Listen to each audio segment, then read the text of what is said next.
How much was the first check? The first check, I think my minimum's almost doubled since I've been in the league, which is crazy. Yeah. I think my minimum was like 430,000, and we would get 2 game checks in 1 check.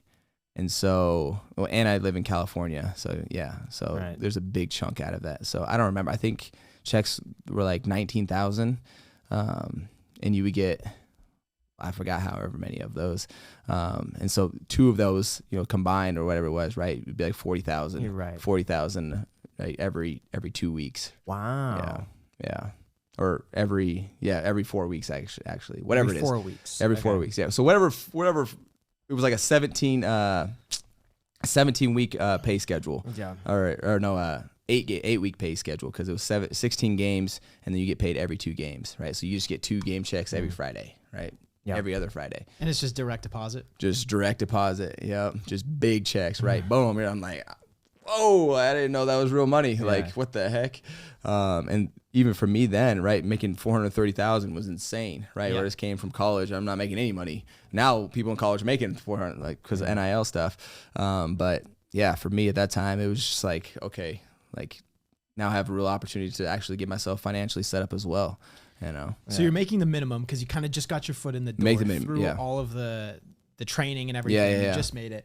And then walk us through what happens next. You get that Wow. $20,000 check. You buy a car. Yeah, finally buy a car. What do you spend it on? So the first thing Where was does a it car. go? I was All right. renting, which my rent was like $2,300, which Yeah. I just came from college where my rent was $400 a month, and now I'm like, this is disgusting, right? For my 1 bedroom, Right.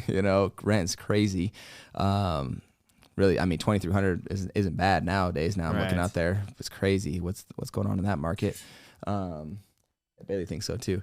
And so, right. Start to get some checks coming in. Really, I'm just saving up. Like, that's what I was advised. Like, we have like these little seminars. They're like, hey, just save your money. Don't spend it on anything until you figure out kind of like what a plan is after. So I really didn't buy anything major. The first thing I ever bought was actually after my second year. I bought my first duplex. And that's kind of what I think sparked off, because I knew I wanted to get back in real estate. So this was a way for me too. And that's pretty much what sparked off kind of like my entrepreneurial phase again, being back in the business space, is when I started to accumulate rental properties. And I actually had a connection to a house flipper out in my area, and he had been flipping single families but was starting to get into multifamilies. And so he had a couple duplexes coming up that he was going to be flipping. I was like, hey, I'll buy them from you, cut me a deal, and I'll just buy them from you right off the rip. And so that's how I actually started building up my real estate portfolio. And so, and then that turned into, right, I started a foundation, right? And then that turned into, right, I started a streaming company, and then the streaming company turned into the app. And then, it's just continuing to start to just sprout out as I continue to learn, I continue to connect.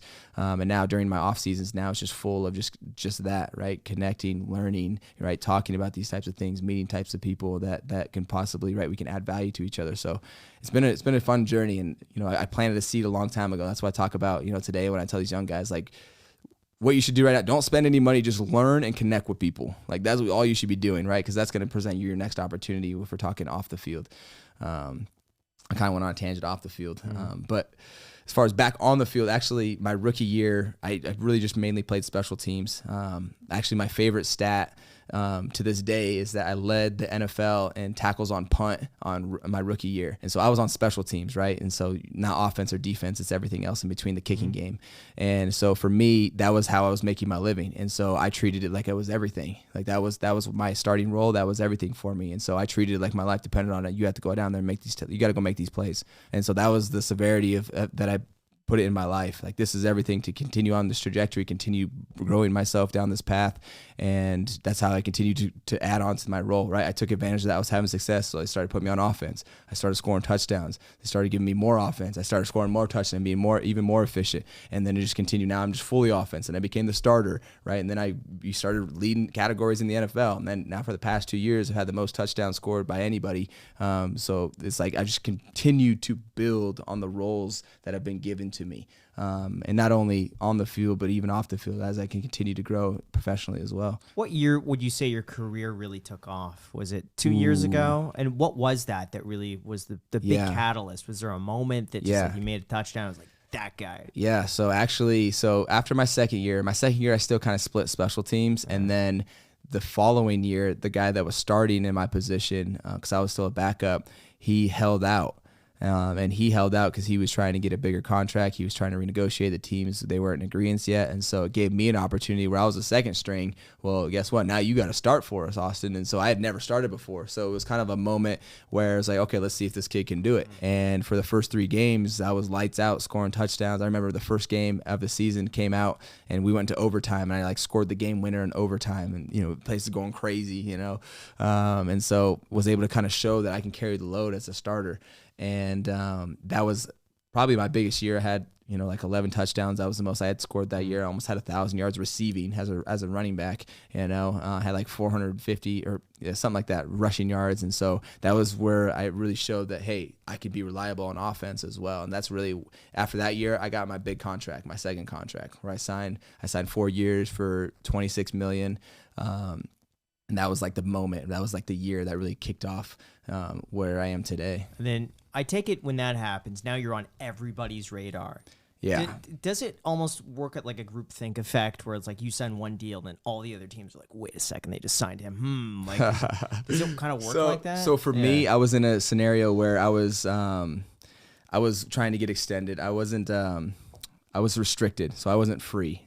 Basically, I can only deal with the Chargers unless they didn't want me. If they didn't want me, then I was able to go out to the open market. How does that work? It's when you sign your first deal with them, they say all right, if we want you back, you have to sign an exclusive option with it. So I was the undrafted route. So undrafted, you sign for 3 years, and then you have a 4th year where you can basically be what we call tendered, where they can put a draft pick on you, and that's slotted to a certain amount of money. If a team wants you, they can trade you, but they have to give up that draft pick that they put on you. Right. So they're hey, Austin's a 2nd round draft pick, and that gets slotted for, I don't know, $6 million. So someone has to give up a 2nd round draft pick if they want me.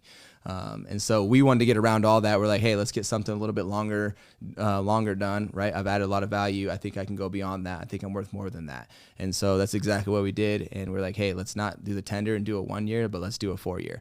And so I'm in the 4th year of my 4-year deal right now. Got it. And of the 26, is it 26 is the total, but then agents take their cut, and lawyers, it's gross. And this and that, and then California takes half. Yeah. How much whittles down from that amount? Yeah. And where does it go? And how many people are on your team? Yeah. So for you on that? It's changed over time. It's a ton now. And so at the very beginning, right, yeah, like you said, California takes half, right? 13's going to California, 37 or whatever it is, 33, 37's going to the feds, right? So right off the bat, 50%, right, half. And then my agent's taking 3%. Some goes to the union for dues and things like that. And then, so yeah, you're left with, 45% at the end of it. At that time where I didn't have any people helping me work or things like that. And so then that's really where my entrepreneurial side started to kick up, and I started to do the foundation. I started to do my streaming company. So I needed to start hiring people to help me. And so my manager right now, Madison, she became the first, my right-hand man. Right. And so it's she helps me manage everything. And, right, that became an expense. So it just gets chipped down. But I mean, the reason to hire someone is because they're helping me make more somewhere else, right? So endorsements also started to pick up. And so I think 2 years ago was the first year I ever passed 7 figures in endorsement money. And so, that started to really pick up, right? And so your name starts to get bigger in these different communities as you have more success, right? So you need more infrastructure to help you manage it all, right? And so now I have a marketing team that helps me continue to get endorsements and keeps me in that. I have a PR team that helps me to get interviews and get on podcasts and push different stories that I want to do.